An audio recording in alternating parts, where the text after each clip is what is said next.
최근 중국에서 한국에 견학 온 한 중국인 여대생이 올린 글이 화제인데요. 해당 글은 현재 중국에서 약 4천만 회의 조회수를 기록하며 중국 셰이짱 플랫폼에서 화제인 상태입니다. 이 글은 중국 대학교의 한 국제학부 학생이 쓴 글인데요. 꽤나 전문적이고 분석적으로 쓴 내용들이 화제가 되었습니다. 해당 글에는 공감하는 댓글과 한국인에 대해 비판하는 댓글이 서로 다투기도 하였습니다. 해당 글의 내용은 이러했는데요. 나는 중국 우한에 있는 대학의 국제학부 학생이다. 우리는 최근 외국으로의 관광 제한 규제가 풀리면서 많은 나라로 견학을 가기 시작했다. 최근 다녀온 곳은 일본과 폴란드였고 아시안게임이 끝난 뒤로는 한국을 다녀왔다. 다녀온 인원은 약 30명으로 우리 학교에서는 꽤나 대규모 인원이 간 것이다. 우리는 일본과 폴란드에 갔을 때에도 중국과 많이 다른 생활 양식을 보고 놀랐었는데 이번 한국 견학이 그 두 번의 견학보다 더 많은 놀라움을 얻었던 견학이다. 한국인들의 생활 양식은 다른 나라들보다도 특이하다. 그도 그럴 것이 한국은 반도에 있는 나라다. 이 반도는 지구상에서도 가장 특별한 반도이기도 한데 겨울은 건조하지만 춥고 여름은 덥고 습한 날씨로 겨울과 여름의 기후가 정반대의 느낌을 갖는다. 보통 이러한 기후를 가지고 있는 나라들의 특징은 1년이라는 시간에 대한 인식이 확고하다. 1년 내내 날씨가 비슷한 나라들은 1년이 지난다고 하더라도 피부로 느끼는 것이 없기 때문에 1년이라는 시간이 지날 때에도 시간 감각을 잃기 쉬운데 한국처럼 1년에 두 가지 강한 기후를 피부로 느낄 수 있는 나라들은 그들이 피부로 1년이라는 시간이 지나감을 느낄 수 있기 때문에 시간이 더욱 빠르게 느껴지며 그들은 날씨의 변화로 인해 분기별로 자신의 업무라던가 자신의 개인적인 목적에 대한 성과를 측정하기 쉬워진다. 그렇기에 그들은 시간에 대한 강박관념이 그 어느 나라보다도 강하다. 한국만큼 여름과 겨울의 기온이 극과 극인 나라는 찾을 수 없는데 이렇게 여름과 겨울의 날씨가 극적으로 다른 점 때문에 그들은 예로부터 다음 계절을 준비하는 행동을 빠르게 하길 좋아했고 그러한 경향이 이어져와 지금도 모든 행동들이 빠른 편이다. 한국이 약 60년 전에 매우 못 살았던 나라라는 것을 모르는 사람이 많은데 우리 국제학부에서는 한국의 오래전 역사를 공부해왔고 한국이 이렇게 빠르게 발전할 수 있었던 것에는 그들의 땅이 가지고 있는 기후적 특성이 그 민족에게 강하게 영향을 끼쳤다는 것을 볼 수 있다. 그들은 정치에도 굉장히 예민한 민족이다. 일본과 중국을 이 나라에 비교해 볼 수 있는데 일본은 현재 시위라던가 국민의 정치 참여도가 거의 없는 수준이다. 일본의 선거는 대부분 인기투표인 경우가 많다.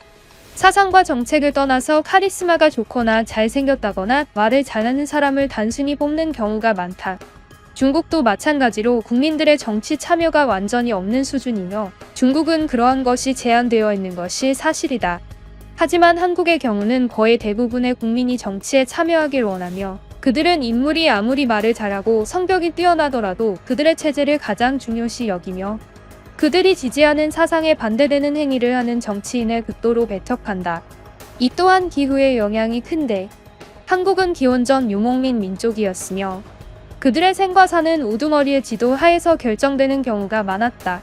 당시에는 난방이나 에어컨 같은 것들이 없었기 때문에 그들은 기후에 따라 사는 지역을 이동해야만 했고 그들의 이동 정신은 아직까지도 그들에게 뿌리 깊게 박혀 있다. 중국인의 평균 이사 횟수는 한 명당 0.7 정도 된다. 국민 한 명이 평생 동안 이사를 갈 확률이 아예 없거나 한 번 정도라는 뜻이다. 하지만 한국인 일생 동안의 평균 이사 횟수는 4번이 넘는다. 그들은 모든 국민이 평생 동안 이사를 4번 이상 다닌다는 뜻이다. 전 세계에서 가장 전 국민이 사는 곳을 자주 옮기는 국가라는 뜻이다. 그들이 살고 있는 반도의 기후적 특성으로 오래전 유목 생활을 하던 조상들의 피가 아직도 흐르고 있는 것으로 보인다. 그들은 아까도 말했듯이 모든 것이 빨라야 하기 때문에 자신이 다니는 직장이나 학교가 출퇴근하는데 1시간 이상 걸리는 것을 불가능한 것이라고 판단하는 경향이 있다. 그래서 그들의 생활 반경에 따라 이사를 가는 특이한 경우들도 한국에서는 흔하게 볼 수 있는 현상이다. 그들의 기후로 인해 보이는 큰 특징이 또 하나 있는데 이것은 아시아인 중에서 한국인들만 보이는 큰 유전적 특징이라고 볼 수 있다. 기후적 특성으로 인해 다양한 기후 속에서 태어난 사람들의 외모가 많이 다른 편이다. 보통 아시아인이라고 했을 때 대부분 비슷하게 생긴 경우가 많고 체형도 대부분 비슷하다. 일본은 마르고 키가 다소 작거나 얼굴 골격이 뚜렷한 사람들이 많고, 중국의 경우는 살집이 다소 있고 키가 평균적이며 머리가 큰 경우가 많은데, 한국은 이러한 모든 특성들이 다 담겨져 있는 유전자를 가지고 있다. 그들은 키가 크면 서양인 만큼 큰 사람도 많고, 반면에 키가 매우 작은 사람들도 있다. 얼굴 골격은 둥글둥글한 사람들도 있는가 하면 골격이 서양인 수준으로 뚜렷한 사람들이 많다. 아시아의 대중문화에서 선두를 달리고 있는 한국에 영화 배우라던가 가수 중에서 잘생기고 이쁜 사람들이 많은 이유는 이러한 점이 한몫한다. 한국의 경우는 땅 덩어리도 매우 작고 인종의 풀이 매우 작을 것으로 생각하지만, 그들의 기후적 특성은 그곳에서 사는 사람들의 다양성을 증폭시켰다. 예를 들면 한국에서는 경상도라던가 대구라는 곳에서 피부가 하얀 여성이 많다는 인식을 가지고 있다고 한다. 아주 작은 반도임에도 불구하고 지형적 특성과 기후적 특성이 너무나도 많이 산재되어 있는 나라이기 때문에 그에 따른 사람들의 외모와 생활 양식이 다른 것은 어느 정도 이해가 될 수 있는 부분이다. 그들이 정치에 관심이 많은 이유는 또 한 가지 가설이 있다. 이 가설은 미국에서 온 가설인데, 한국인들은 남의 눈치를 매우 많이 보고 남들이 많이 가는 곳으로 따라가는 성향이 있다는 것이다.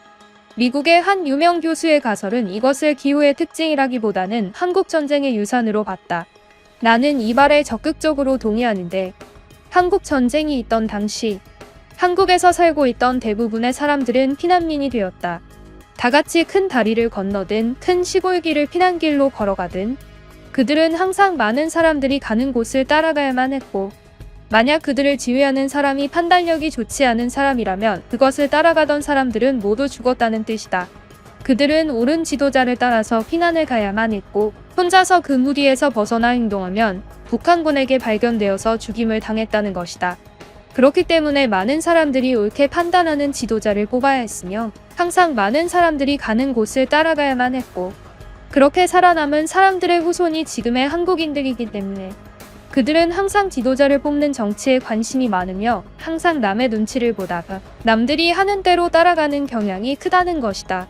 이것은 매우 설득력이 있는 가설로 현재 아무도 이에 대하여 연구를 하고 있지 않지만, 이는 연구가 필요 없는 확실한 원인일 것으로 보인다. 이처럼 한국은 매우 특이한 나라이면서 연구할 만한 가치가 있는 나라임에 틀림없다. 항상 많은 중국인들은 한국을 작은 나라이기 때문에 무시하는 경향이 크며 별로 특별할 것 없는 나라라고 생각하는 경우가 많지만, 사실은 중국인은 한국인에게서 배워야 하는 것들이 많다. 최근 중국의 많은 기업에서는 한국의 기업을 벤치마킹하는 경우가 많아졌으며, 중국의 여성들은 한국 여성의 화장법이나 꾸미는 방법을 따라하기도 하고, 중국의 문화적인 측면에서 노래나 영화를 한국에서 사용되는 기법으로 채우는 경우가 많아졌다. 그리고 그러한 벤치마킹의 결과는 항상 좋은 결과를 냈다. 단순히 한국의 외적인 부분만 따라하는 것이 아닌 그들의 내적인 부분도 배워야 할 필요가 있다고 느낀다. 이는 한국을 최고의 나라라고 띄워주는 글이 절대로 아니다. 중국이 당연히 최고의 대국임은 틀림없다. 하지만 우리보다 나은 점을 가지고 있는 다른 나라를 무시하는 것은 매우 좋지 않은 태도이며 우리의 발전을 막을 것이다. 라는 글이었습니다. 그리고 이 글의 밑에는 댓글들이 많이 달렸는데요. 한 댓글은 이 글에 대해 동의하지 않는다는 이야기를 하며 분노하는 이야기를 했습니다. 다소 열등감처럼 보이는 듯한 댓글이었는데요. 해당 댓글의 내용은 이러했습니다. 당신의 말대로 한국이 계절이 풍부한 나라임에는 인정한다. 하지만 그것이 사람들로 하여금 1년이라는 시간이 지나가는 것을 체감되게 한다던가, 그것을 사람들의 움직임을 빠르게 하고 다음 계절을 준비하는 행동을 하게 만든다는 것은 너무 비약적인 이야기이다. 절대로 기후는 사람들의 생활 양식에 영향을 주지 않는다. 그렇게 따지면 한국의 기후는 오히려 인간이 발전하는 데 매우 좋지 않은 기후로 보인다. 그들은 옷을 살 때에도 여름옷과 겨울옷을 따로 사야 할 것이다. 그들이 실제로 그러는지는 모르겠다. 한국인들은 돈이 별로 없기 때문에 여름옷과 겨울옷을 모두 살 수 있는 능력이 다들 있을지 모르겠다. 이러한 기후는 한국인들을 더욱 가난하게 만들고 있으며, 추울 땐 엄청 춥고 더울 때는 엄청 더운 것이 도대체 무슨 좋은 점이 있다는 것인지 모르겠다. 아무래도 이 글을 쓴 사람은 반동분자일 확률이 다소 있어 보이는데, 한국에서 굉장히 안 좋아 보이는 기후에 대해서 좋게 서술하려고 엄청나게 긴 글을 쓴 것에 대해 나는 다소 의심이 간다. 요즘 한국으로 여행을 가는 사람이 많아졌고, 비자 발급을 받을 필요가 없는 제주도로 가는 중국인들이 매우 많아졌다. 그리고 많은 중국인들은 제주도가 날씨가 좋다며 찬양을 해댄다. 정확하게 하길 바란다. 지금은 10월이다. 10월은 한국에게는 무더운 여름도 아니며 추운 겨울도 아니다. 당연히 가장 좋은 날씨인 것이 당연하고, 제주도는 일단 반도가 아니고 섬이다. 거기에서 날씨가 좋다고 반도의 날씨가 좋다는 뜻은 아니다. 중국인들은 교육을 좀 받아야 할 필요가 있어 보인다. 정말 요즘 인터넷에 터무니없는 댓글들이 너무 많아. 그리고 계절은 중국도 풍부하다. 상하이의 날씨를 보라. 겨울엔 눈이 오고 여름엔 덥다. 무슨 한국만 특별하다는 듯이 글을 쓰고 있는가? 이해할 수 없다. 라는 댓글을 볼 수 있었습니다. 하지만 한 중국인 네티즌은 이러한 공격적인 댓글에 반박하는 답글을 달았는데요. 해당 댓글의 내용은 이러했습니다. 당신의 말이 맞아 보일 수도 있다. 상하이도 여름엔 덥고 겨울엔 춥지. 하지만 한국의 여름과 겨울은 상하이와 차원이 다르다. 한국에는 그 작은 반도에서도 겨울에 영하 20도까지 떨어지는 경우도 있으며 여름엔 그 어떤 적도 아래의 국가보다 덥다. 당신같이 이해를 못하는 사람에게 친절하게 설명하자면 계절은 마치 회사의 분기별 보고와 같은 것이다. 회사는 분기마다 실적을 보고한다. 1분기, 2분기, 3분기, 4분기. 분기별로 성과를 체크하며 더욱 큰 발전을 할 수 있는 법을 찾아낸다. 만약 회사가 분기별로 성과를 체크하지 않으면 그 회사는 발전할 수 없으며 직원들은 느릿느릿하게 대충 일하기 때문에 회사는 제자리 걸음을 하는 것이다. 하지만 분기별로 성과를 계속 체크해주면 그 회사는 시간이 빠르게 간다는 것을 인지할 수 있고 분기에 체크한 결과를 토대로 잘못된 것을 매번 고치면서 발전을 거듭할 수 있는 것이다.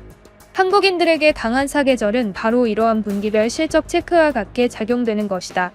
그들은 매번 계절이 바뀌는 것을 체감하며 날씨를 체감할 수 있기 때문에 시간이 가는 것을 그 어떤 나라 사람들보다도 잘 느낀다는 것이다.